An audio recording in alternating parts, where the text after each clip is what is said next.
Los europeos terminamos recibiendo a todos los refugiados por las intervenciones del ejército estadounidense en Medio Oriente y todo el caos en Irak que todavía tenemos en Siria. En parte en eso lo causó Estados Unidos y debemos reconocerlo. No puede ser que tengamos que cargar con eso. ¿Para qué? Y si nos deja solos con los rusos, entonces sí que se va a poner divertido. Se lo digo, nos vamos a sobrecargar. Políticamente no lo lograremos porque los rusos son una potencia mundial y Europa es una agrupación fragmentada de naciones individuales. Señor Bat, me alegra verlo de nuevo. Nuestra última charla causó revuelo. Usted mencionó que la guerra en Alemania era una opción real. Sinceramente, para mí en ese momento sonaba fuera de la realidad. ¿De verdad quiere hacerme creer que pronto veremos tanques rusos aquí en Berlín frente a la puerta de Brandeburgo? ¿O solo fue una llamada de atención de un estratega militar? No, ese sigue siendo el gran problema que todavía existe. Entonces, si la guerra en Ucrania se extiende a una guerra europea, Alemania estará en el centro porque es el área de despliegue de la OTAN, el eje logístico de la alianza. Aquí pasan todos los movimientos de tropas. Hacia el este, por supuesto, y veremos a la Bundeswehr desplegada en masa en el este, aquellos que realmente sean capaces de combatir. No es mucho ni muy significativo, pero así será. Aquí la sociedad civil será gravemente afectada. Entonces se puede ver el escenario de manera similar pero mucho más fuerte que en Ucrania. Que sobre todo la retaguardia se vería involucrada en estos combates en caso de que suceda. Espero que no pase. Tampoco digo que los rusos llegarán pronto a la puerta de Brandeburgo.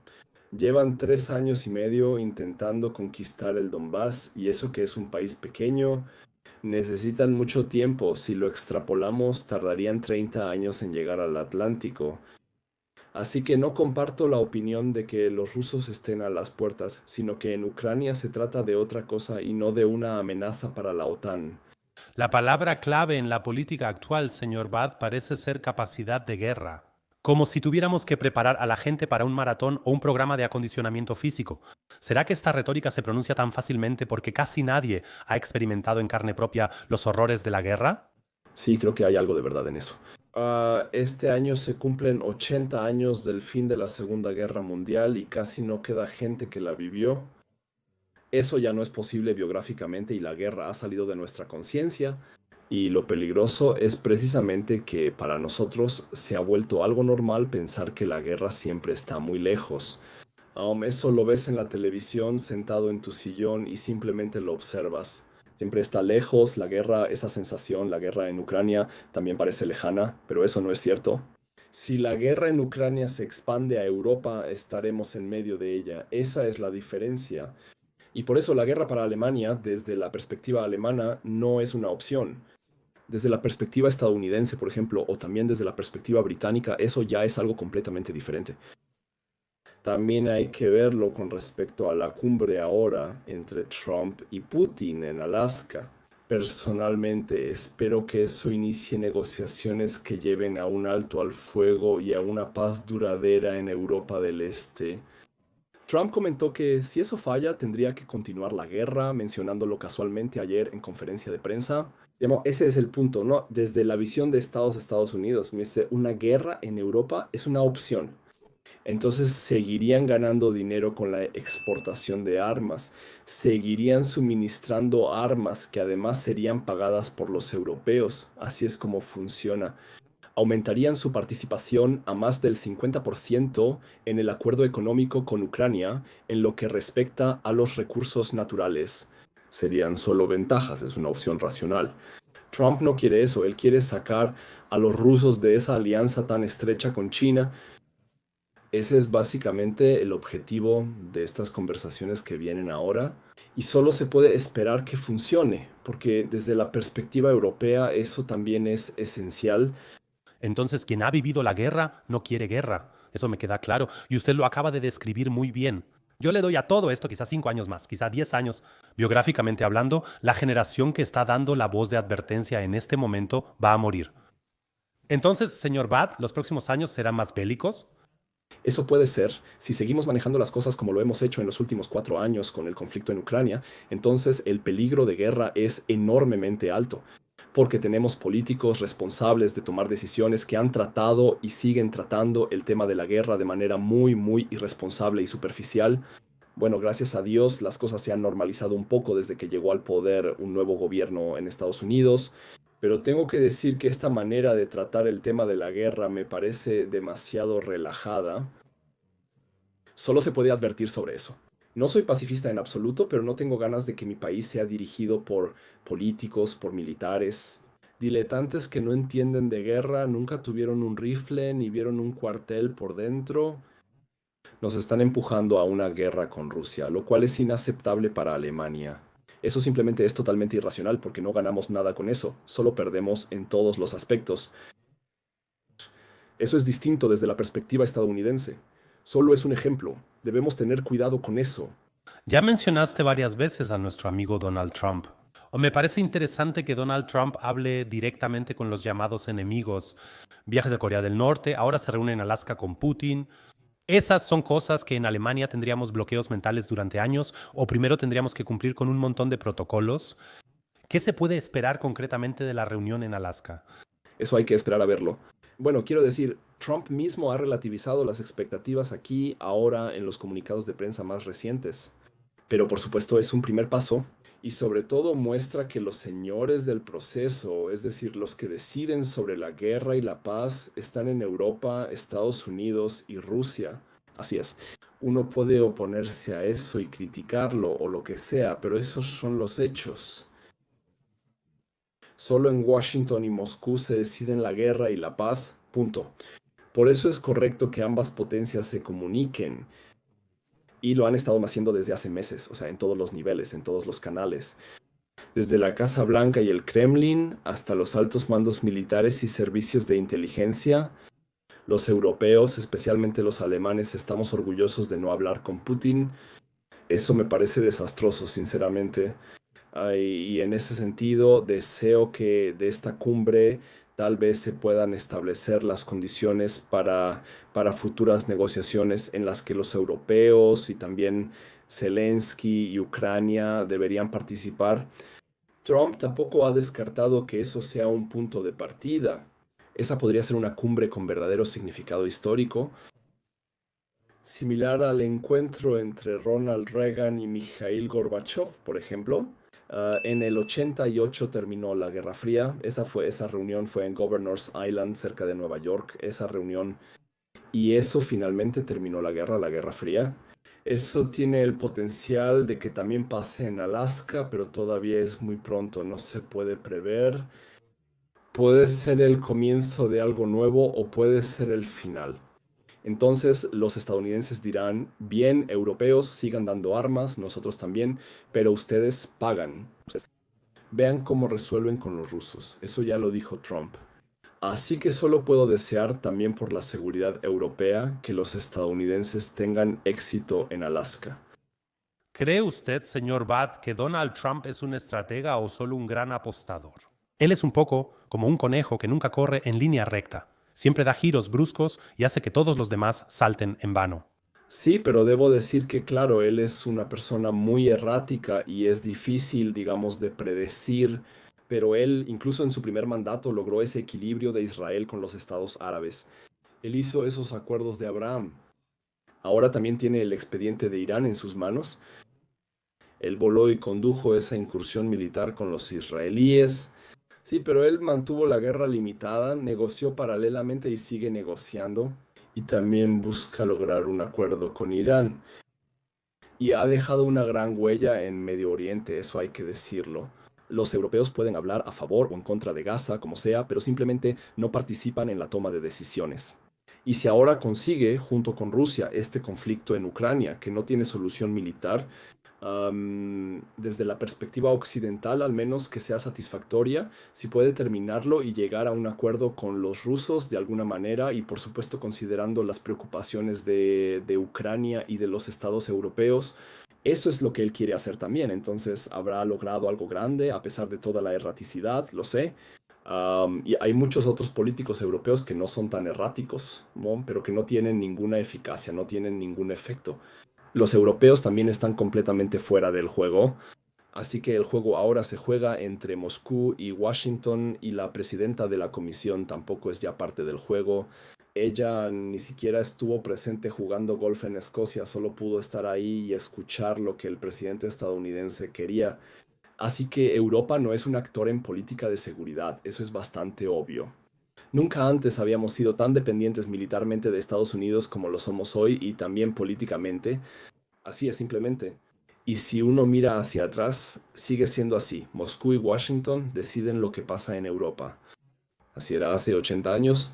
Al finalizar la Segunda Guerra Mundial en Yalta, Crimea, Stalin y Roosevelt decidieron el destino de Europa. Y al final de la Guerra Fría fueron Ronald Reagan y Mikhail Gorbachev, y ahora tal vez sean Trump y Putin. Pero eso es, en esencia, con respecto a Europa. Debemos buscar cómo salir de ese papel, pero no veo opción alguna. Y en parte también me alegra que no se decida en Berlín, en París o mucho menos en Londres cómo continúa la situación en Ucrania. Antes de seguir, señor Bat, debo confesarle algo. Hace semanas me dijo que publicaría otro libro y pensé, otra vez un libro sobre la guerra.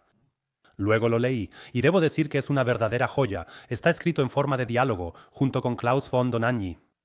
Quienes no lo conozcan, búsquenlo en Google. Es un pilar del Partido Socialdemócrata y tiene 96 años.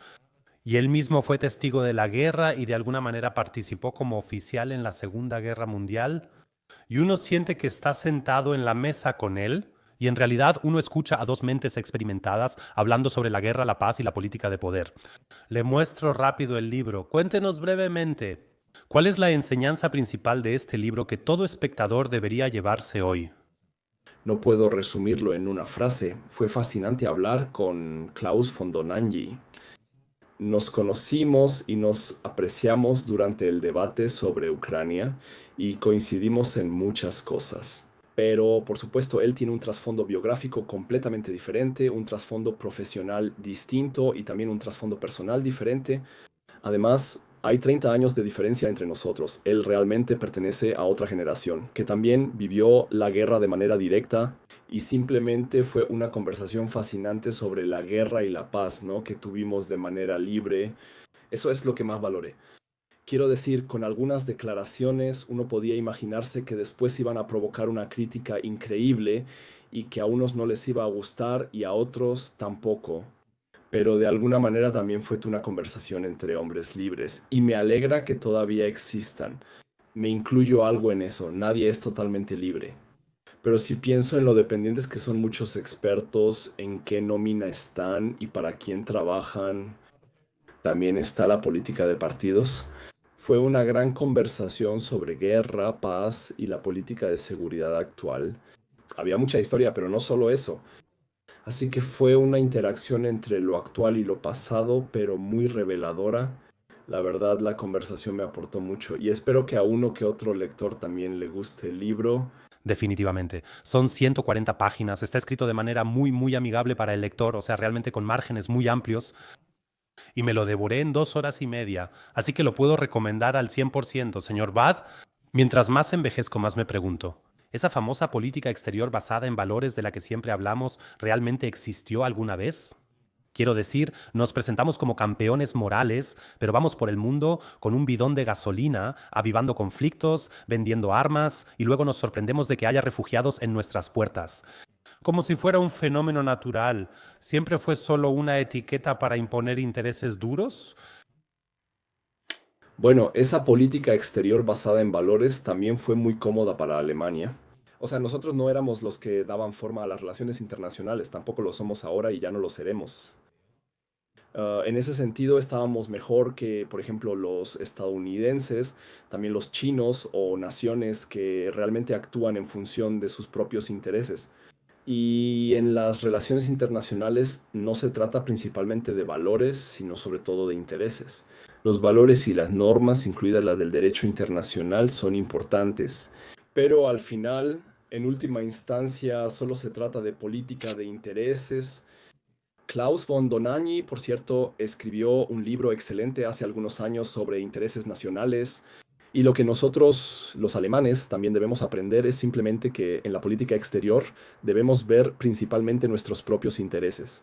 Eso no tiene relación con egoísmo ni nacionalismo. Pero cuando veo eso, también en la guerra de Ucrania, ahí se hizo muy evidente.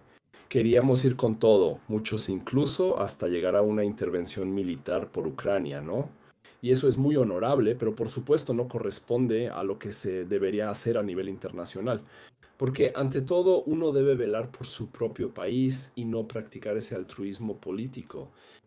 En la última legislatura eso me pareció excesivo, así que apostar todo por otros y básicamente dejar que nuestro país se vaya al diablo, eso no puede ser de ninguna manera. Debemos analizar nuestra posición en política de seguridad y economía nacional.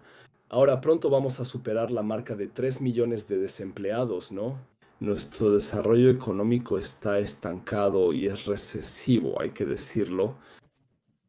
O sea, va para atrás, se está desarrollando hacia atrás y todas estas cosas y por supuesto también este gran peligro de guerra con el fenómeno de la guerra con el que tratamos tan a la ligera, eso no puede ser, eso no es bueno para nuestro país. Simple. Y en un momento de la conversación también dije, hay que ver cómo podemos controlar esta migración ilegal en Europa. Porque todos miramos hacia el este, hacia los rusos y esperamos que pronto ataquen a la OTAN, lo cual básicamente es una idea fija, pero todo el flanco sur de Europa está abierto a la migración ilegal y todavía no logramos controlarlo. O sea, desde hace más de 10 años, desde 2015, no somos capaces como europeos de proteger las fronteras exteriores de Europa. Yo también creo que eso es realmente una vergüenza, ¿no? Y esos son los problemas en los que también debemos trabajar como europeos y construir una imagen ficticia de Rusia como enemigo, que pronto van a lanzar aquí un gran ataque contra la OTAN, eso está muy lejos de la realidad, porque si uno observa la comparación de fuerzas militares, los rusos no son capaces de hacerlo. Por cierto, eso también lo dicen los servicios de inteligencia estadounidenses. La evaluación de inteligencia de Estados Unidos es que Putin no tiene intención ni capacidad para hacerlo. Eso hay que dejarlo claro con toda esta histeria que se vive aquí en Europa. Así que debo decir, sí, eso es muy, muy malo y solo se puede criticar. En semanas recientes, señor Bad, he hablado con varios políticos y siempre surgía esta idea. Las guerras ayudan a desviar la atención de los problemas internos. Eso ya lo insinuó antes. Si vemos a Alemania, economía, migración y educación están colapsando. Hay algo de cierto en que esta guerra se está prolongando artificialmente, saboteando deliberadamente todo el proceso de paz para que la gente no preste atención a estos problemas internos. Sí, ese es un buen punto. Entonces, por así decirlo, se necesita esta guerra económicamente. Los rusos también lo necesitan en cierta medida. Ellos ya cambiaron a una economía de guerra y están ganando bastante bien con su gas y petróleo y también tienen reconocimiento internacional. Al final, incluso esta reunión en Alaska muestra claramente que Putin no está acechando en el aislamiento ni está al borde del colapso. Por el amor de Dios, están muy lejos de eso. Económicamente la guerra puede ser estimulante para la economía, eso es lo peligroso al final también. Y ahora hay economistas en Alemania que creen que al cambiar, es decir, dejar de producir autos y pasar a producir drones y tanques de combate y lo que sea, se podrían dar impulsos a la economía, que aquí está estancada. Eso es en parte cierto, o sea, la industria armamentista puede dar impulsos. La explicación simplista es, si estalla esta guerra, estaremos en medio de ella y entonces aquí se destruirá todo lo que amamos y lo que queremos defender. Esa es la dramáticamente mala posición geopolítica y geográfica de Alemania en el centro de Europa. Ese tema ha estado presente en la política de seguridad internacional durante 500 años. Y realmente tenemos que tener cuidado de no llegar a la situación en la que el centro de Europa vuelva a ser un lugar donde potencias extranjeras se peleen, como en la Guerra de los 30 años, y al final no quede nada de nosotros. Así que tenemos que prestar un poco de atención. Eso incluye tener listas nuestras fuerzas armadas para actuar. Eso es totalmente correcto, que ningún agresor externo siquiera se atreva a atacarnos aquí. Necesitamos una nueva disuasión militar eficiente y convincente, pero tampoco la tenemos. El inspector del ejército declaró públicamente que la Bundeswehr estaba desprotegida al inicio de la guerra en Ucrania. Hoy, gracias a nuestro suministro de armas a Kiev, está más desprotegida que nunca. Y necesitamos años para volver a estar listos para la defensa. Y si es así, entonces me parece absolutamente inaceptable cuando los políticos hablan a la ligera de la próxima guerra y dicen hay que prepararnos, volvernos resilientes, fortalecer a la sociedad para la defensa, etcétera, y también reciben las consecuencias cuando revisan estudios empíricos. Encuestas: 16% defenderían a Alemania en caso de que fuera necesario con un arma en la mano. Eso es muy triste, pero también culpa. También es esta, digamos, interpretación ampliada de lo que respecta a la defensa de Alemania. Hace unos años Alemania se defendía en el Hindu Kush y ahí estaba en juego todo, eso ya no es un tema. Luego en Malí, ahora muchos quieren que eso ocurra en el Dnieper y en algún momento en el Indo-Pacífico. Eso también es un desarrollo erróneo. La misión constitucional de nuestras Fuerzas Armadas es la defensa de nuestro país. Y luego está el mandato de paz de la Constitución, que significa que no andamos por el mundo interviniendo con tropas para supuestamente imponer la paz. Quizá las antiguas potencias coloniales puedan vender eso mejor por su tradición, pero esa no es la base de operaciones de las Fuerzas Armadas alemanas aquí en Alemania. Déjeme leerle rápidamente una cita del libro. Los estadounidenses aceptarían una guerra en Europa, pero no en su territorio. Y los estadounidenses definitivamente tienen experiencia en guerras por poder. Si uno observa todos los conflictos en el mundo, si Trump, como dijo antes, les dice a Europa que resuelvan sus problemas solos, ¿qué tan realista es este escenario y cómo se puede imaginar eso en la política real? Es decir, los europeos se unirían y tratarían de luchar contra Putin. Putin se alegraría porque sería una presa fácil, o incluso Putin llegaría al límite de sus posibilidades, porque después de todo hay muchos países aquí en Europa. Creo que no habrá una gran... Así que un escenario en el que los rusos nos ataquen y también ataquen a la OTAN o a Europa de la OTAN, no lo veo posible porque la relación de fuerzas no lo permite. No lograrían una victoria rápida y la mayoría de sus fuerzas están atadas en Ucrania. Eso no cambiará en los próximos años. Así que no estarán libres en los próximos años, tendrán que mantenerlas allá abajo para el control y la seguridad. Y una guerra de agresión de la OTAN tampoco es posible porque no existe la base comercial para ello. Pero lo que sí puede pasar es que Trump ya no tenga ganas. Él es así, de ese tipo. Algo así como: europeos, ustedes quieren seguir entregando armas y no quieren hablar con los rusos. Alaska, si algo sale mal, él diría hagan su desastre solos. Ahora atenderé China y mis negocios globales. Y como sea, entonces sí que estaríamos en serios problemas, la verdad. Y quiero decir, este lío con Ucrania nos lo metieron sobre todo los estadounidenses. Eso se nota al revisar la historia antes de la guerra. Fue esa insistencia masiva en la expansión hacia el este de la OTAN, la incorporación de Ucrania a la OTAN y también de Georgia. Yo mismo lo viví profesionalmente y eso vino sobre todo de los gobiernos anteriores a Trump. Y Trump quiere corregir eso. Yo también creo que es correcto y que ya era hora. Pero si nos dejan solos con el caos que ellos mismos crearon, eso es parecido a lo que pasó en Afganistán o en Irak o en Libia o en Siria. Nosotros, los europeos, al final también recibimos a todos los refugiados por esas intervenciones del ejército estadounidense en Medio Oriente y todo el caos en Irak que todavía tenemos en Siria. Al final Estados Unidos nos involucró en esto y debemos reconocerlo. Y no puede ser que nosotros carguemos con eso. ¿Para qué? Y si nos deja solos con los rusos, entonces sí que se va a poner divertido.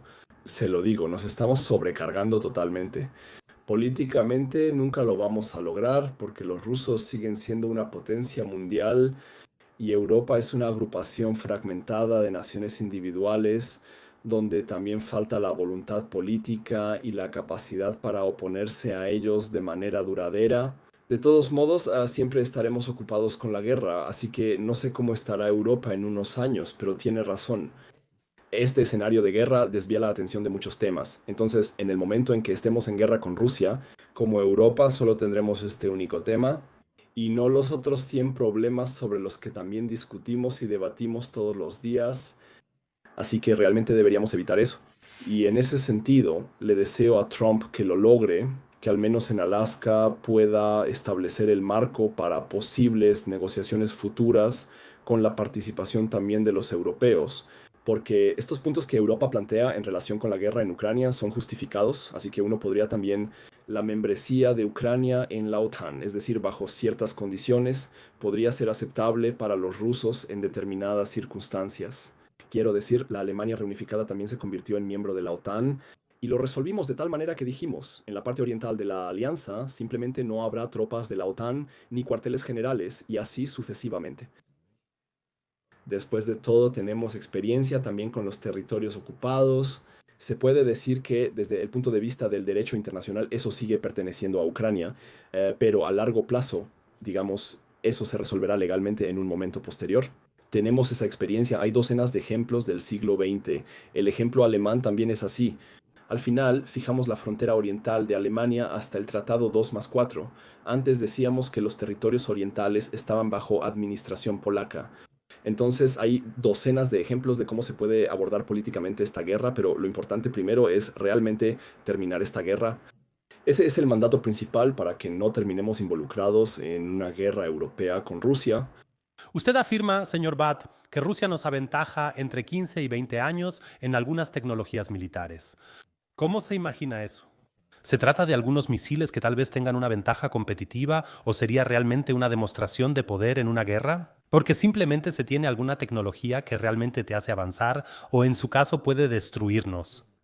Bueno, yo no dije que los rusos estén tecnológicamente 10 o 20 años adelante de nosotros, eso no lo dije. Creo que Occidente sigue siendo tecnológicamente superior, incluso sobre Rusia, pero que no se debe subestimar a los rusos en sus capacidades, sobre todo la disposición al sufrimiento de la sociedad rusa, no se les debe subestimar. Y no es solo la guerra de Putin en Ucrania, es la guerra de Rusia. Un sucesor de Putin, quien sea, adoptará una postura aún más dura, ya que para ellos es inaceptable que Ucrania finalmente salga de la esfera de influencia rusa y pase al bloque occidental. Ningún presidente ruso, Rusia nunca lo aceptará. Por cierto, quiero agregar algo sobre la guerra contra Rusia. Por supuesto, nos estamos disparando en el pie, porque si luchamos una guerra contra la mayor potencia nuclear del mundo, sin ser una potencia nuclear, o con las pocas armas nucleares que tienen los británicos y los franceses, tampoco vamos a llegar muy lejos. Y si logramos derrotar militarmente a Rusia, tendremos el gran problema de que en la Federación Rusa hay más de 120 sujetos de derecho internacional diferentes que entonces reclamarán su independencia y celebrarán con alegría. Así que habrá un caos total. También por esta razón es mejor terminar lo antes posible esta guerra en Ucrania, esta guerra absurda que en realidad nunca debió haber ocurrido si se hubieran hecho las cosas correctamente. Si algún político importante nos está viendo en este momento, ¿cuáles son 3 acciones concretas que recomienda a esta persona para lograr un mundo más pacífico? Bueno, creo que es importante que simplemente nos integremos como europeos en lo que ahora se está iniciando en Alaska. Bueno, si Trump y Putin logran establecer el marco para futuras conversaciones de alto el fuego y para una paz más estable, es decir, en Europa del Este, deberíamos participar y aportar nuestras ideas europeas, como ya lo hacemos. Los jefes de Estado y de gobierno europeos también han llegado a un acuerdo sobre ciertos puntos que son importantes en la guerra de Ucrania y que en las siguientes negociaciones finalmente también se llegue a un acuerdo político con los rusos. Y eso también es posible porque muchos de los problemas centrales, como los territorios ocupados en Ucrania, se pueden resolver de esa manera al decir, sí, por el momento la administración es rusa, pero a futuro jurídicamente dejamos eso abierto. O el tema de la neutralidad en las alianzas. Sí, se puede adherir a la OTAN, pero por ejemplo, como en el Tratado 2+4 con Alemania, si no hay estacionamiento de tropas de la OTAN, eso sería aceptable para Rusia. Y que se presenten y transmitan más fuertemente este tipo de ideas creativas, porque eso también es importante para la seguridad europea. Creo que eso es importante. Así que no es en contra de América, sino con los americanos, porque Europa también se sobreestimaría si fuera en contra de América, sin hablar de las relaciones de poder económico, político y militar. Annalena Baerbock ya no está en el cargo. ¿Qué piensa de Wadeful? ¿Ha demostrado su valía? ¿O diría que él comete los mismos errores? En política exterior ha habido varios errores, incluso del canciller federal. Ahora también está la disputa por las exportaciones de armas a Israel. Sí, bueno, quiero decir, hay que esperar a ver qué pasa. Ahora también han pasado apenas 100 días de este gobierno. Apenas se están calentando, algunos ya están muy activos, eso es cierto, pero simplemente hay que observar. Es fundamental contar con un gobierno funcional que actúe con sensatez y tome decisiones reflexivas, especialmente ahora, y eso también es bueno para nuestro país. Señor Bad, podría escucharle durante horas. Muchas gracias por tomarse el tiempo y muchas gracias por no haberse mostrado como un santurrón en los últimos años. Alguien que no sigue la primera narrativa solo por aplausos o ego, sino que muestra carácter, integridad y se mantiene firme en sus palabras. Y eso es precisamente lo que necesitamos hoy más que nunca, personas que se mantengan firmes incluso sin recibir aplausos. Por eso valoro tanto nuestras conversaciones. Continúe construyendo puentes y siendo poco convencional. Le deseo lo mejor. Gracias, Monseñor Asaúl, haré mi mejor esfuerzo.